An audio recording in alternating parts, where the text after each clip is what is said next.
മാതൃഭൂമി പത്രമേ മന്ത്രിയുടെ ഒരു അഭിമുഖം പ്രസിദ്ധീകരിച്ചു. നല്ല മസിൽ പിടിച്ചു നിൽക്കുന്ന രീതിയിലുള്ള ഒരു ശീർഷകമായിരുന്നു. അതായത് VD സതീശനെയും മറ്റും വെല്ലുവിളിക്കുകയാണ് ഒരു പൊതു സംവാദത്തിന്, പരസ്യ സംവാദത്തിന്. വാടാ, ധൈര്യമുണ്ടെങ്കിൽ വാ, ചുണയുണ്ടെങ്കിൽ വാ എന്ന ഭാഷയില്. നല്ല അഭിമുഖമായിരുന്നു കേട്ടോ. പറയാനുള്ളതൊക്കെ മന്ത്രി പറഞ്ഞിട്ടുണ്ട്. പക്ഷെ ഈ പത്രക്കാരന്മാരെന്ത് ചെയ്തു? അതിന്റെ തൊട്ടു വലത്ത് വശത്ത് തൃശൂർ മെഡിക്കൽ കോളേജിലെ പോരായ്മകളുടെ ഒരു നീണ്ട പട്ടിക അങ്ങോട്ട് കൊടുത്തു. പ്രതിസന്ധികളിൽ ഉലഞ്ഞ എന്ന ഒരു ശീർഷകത്തിന് ഓരോ ഡിപ്പാർട്ട്മെന്റ് ബൈ ഡിപ്പാർട്ട്മെന്റ് അവിടുത്തെ പരിമിതികൾ മാതൃഭൂമി പ്രസിദ്ധീകരിച്ചത്.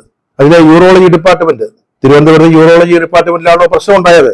തൃശ്ശൂരിൽ അവിടെ 3 ഡോക്ടർമാരുടെ തസ്തികകളുള്ളത് 3 ഒഴിഞ്ഞു കിടക്കുകയാണെന്ന്. ഇതൊക്കെ ഈ പത്രക്കാർക്ക് വല്ല ആവശ്യമുണ്ടോ ഇങ്ങനെ പറയേണ്ടത്? തൊട്ടടുത്ത് മന്ത്രിയുടെ അഭിമുഖം പ്രസിദ്ധീകരിച്ചതിന്റെ വലത്തുവശത്ത് ഇതൊക്കെ ഒരു തരം ചതിയാണെന്നേ.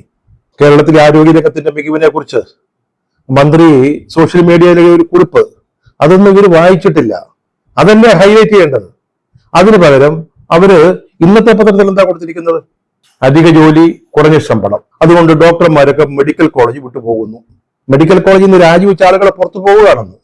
ഏതാണ്ട് 335 ഡോക്ടർമാര് അനധികൃത അവധിയിലാണെന്ന്. പിന്നെ മെഡിക്കൽ കോളേജുകളിലെ ഉപകരണങ്ങൾ അതിന്റെ 1/3 പ്രവർത്തനരഹിതമായി കേടുപറ്റി കിടക്കുക. അതൊന്നും ഉപയോഗിക്കാൻ കൊള്ളത്തില്ല, കാശിന് ഗുണമില്ലാത്ത സാധനങ്ങളായിട്ട് വെറുതെ അവിടെ ആക്രിയായിട്ട് കിടക്കുകയാണെന്ന്. ചേട്ടാ, സോഷ്യൽ മീഡിയയിൽ വന്ന കുറിപ്പിനല്ലേ പ്രാധാന്യം നൽകേണ്ടത്? അതോ ഇതുപോലെ നിഷേധാത്മക വാർത്തകൾക്കാണോ? ഇതൊക്കെ സംസ്ഥാനത്തോടുള്ള കോയില്ലായ്മയുടെ ലക്ഷണമല്ലെങ്കിൽ പിന്നെ എന്താണ്? ഏതായാലും VD സതീശനെ പരസ്യ സംവാദത്തിന് വിളിച്ചതുകൊണ്ട് ഒരു പ്രയോജനം ഉണ്ടായി. കുറച്ചു കാലത്തേക്ക് സതീശന്റെ ശല്യം കേരളത്തിൽ ഉണ്ടാവില്ല. ഈ വെല്ലുവിളി വന്നതോടെ അദ്ദേഹം നാടുവിട്ടുപോയി എന്നാണ് കേൾക്കുന്നത്. സതീശനൊപ്പം ഇരിക്കാൻ മന്ത്രി അനുവദിച്ച മറ്റു 2 പേര്, K മുരളീധരനും VS ശിവകുമാറും, അവരും സ്ഥലം വിട്ടുവെന്നാണ് കേട്ടത്. മുരളിക്കെതിരായിട്ടൊരു ഗംഭീര പ്രയോഗം നമ്മുടെ മന്ത്രി നടത്തി കളഞ്ഞു. മന്ത്രിയായിരിക്കെ തെരഞ്ഞെടുപ്പിൽ തോറ്റുപോയത് കൊണ്ട് മന്ത്രിസ്ഥാനം ഒഴിയേണ്ടി വന്ന ആളാണ് മുരളീധരൻ എന്ന ഇതുവരെ ആർക്കും അറിയാത്ത ഒരു രഹസ്യം അവർ നാട്ടുകാരോട് പറഞ്ഞു. അതുകൂടെ കേട്ടതോടെ മുരളിയും മുങ്ങി. സ്വന്തം നിലപാട് ന്യായീകരിക്കുന്നതിന് മന്ത്രിമാടം സാക്ഷാൽ EMSനെയും കൂട്ടുപിടിക്കുന്നുണ്ട്. അദ്ദേഹം പണ്ട് പറഞ്ഞിട്ടുണ്ട്, ചെയ്യുന്ന കാര്യങ്ങൾ നല്ലതായതുകൊണ്ടാണ് ആക്രമിക്കപ്പെടുന്നത് എന്ന്. ഇവിടെ വീണ ജോർജ് ധാരാളം നല്ല കാര്യങ്ങൾ ചെയ്യുന്നു, അതുകൊണ്ട് അവര് ആക്രമിക്കപ്പെടുന്നു.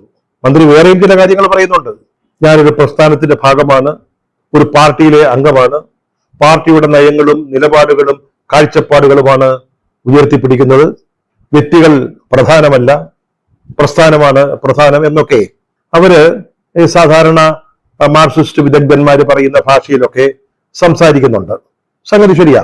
പ്രസ്ഥാനം, പാർട്ടി, നയം, കാഴ്ചപ്പാട് കൊള്ളാം, നല്ല കാര്യങ്ങൾ തന്നെയാണ്. ഇങ്ങനെയൊക്കെ പറയുമ്പോ കടന്നു വന്ന വഴികളിൽ ചിലരങ്ങ് ഓർത്തു പോകും. കോട്ടയത്തും ദേവലോകത്തും പത്തനംതിട്ടയിലും മൈലപ്പുറയിലും റാന്നിയിലും ഒക്കെയുള്ള ആളുകള് അതങ്ങ് സ്മരിക്കും ചിലപ്പം. അതുപോലെ തന്നെ ഓർത്തഡോക്സ് സഭയിൽപ്പെട്ടവര് എങ്ങനെയാണ് ഈ പ്രസ്ഥാനം, പാർട്ടിയുടെ നയം, കാഴ്ചപ്പാടൊക്കെ ഉണ്ടായത് എന്ന കാര്യം അത് മന്ത്രിമാടം മറക്കരുത്. പിന്നെ ഡോക്ടർ ചിറയ്ക്കല്, ഡോക്ടർ, താങ്കള് നേരത്തെ ഞാൻ പറഞ്ഞതുപോലെ താങ്കൾ ഇടതുപക്ഷമാണോ, സൈബർ ഇടങ്ങളിലെ ഇടതുപക്ഷ പോരാളിയാണോ എന്നൊന്നും നമുക്ക് അറിഞ്ഞുകൂടാ. പക്ഷേ ഒരു കാര്യം ഇതിനകം കേരളത്തിലെ ജനങ്ങൾക്ക് മനസ്സിലായി, താങ്കൾ ഒരു നല്ല കമ്മ്യൂണിസ്റ്റുകാരനാണ്, ശരിയായ കമ്മ്യൂണിസ്റ്റുകാരനാണ്. കേരളത്തിലെ പ്രതിപക്ഷത്തെക്കാൾ മികച്ചൊരു പ്രതിപക്ഷ നിലപാട് താങ്കൾക്കുണ്ട്. താങ്കള് ഈ സംസ്ഥാന സർക്കാരിന്റെ ചെവിക്കുറ്റിക്കാണ് അടിച്ചത്. ആരോഗ്യവകുപ്പിന്റെ പൊള്ളയായ അവകാശവാദങ്ങള് ഒരു ബലൂൺ കുത്തിവിടുന്നത് പോലെ അത് കുത്തിവിട്ട് കളഞ്ഞു. താങ്കൾ ഈ പിണറായിയുടെ ഭീഷണി കേട്ടെന്നും വഴങ്ങുമെന്ന് തോന്നുന്നില്ല. ചില പ്രത്യേക കാരണങ്ങളാല് സോഷ്യൽ മീഡിയയിലെ പോസ്റ്റ് പിൻവലിച്ചെങ്കിൽ താങ്കൾ നിലപാടിൽ ഉറച്ചു നിന്നു. താങ്കൾ അങ്ങനെ തന്നെ നിൽക്കണം. വാസ്തവത്തിൽ താങ്കളാണ് ഇപ്പോൾ കേരളത്തിലെ ഹീറോ.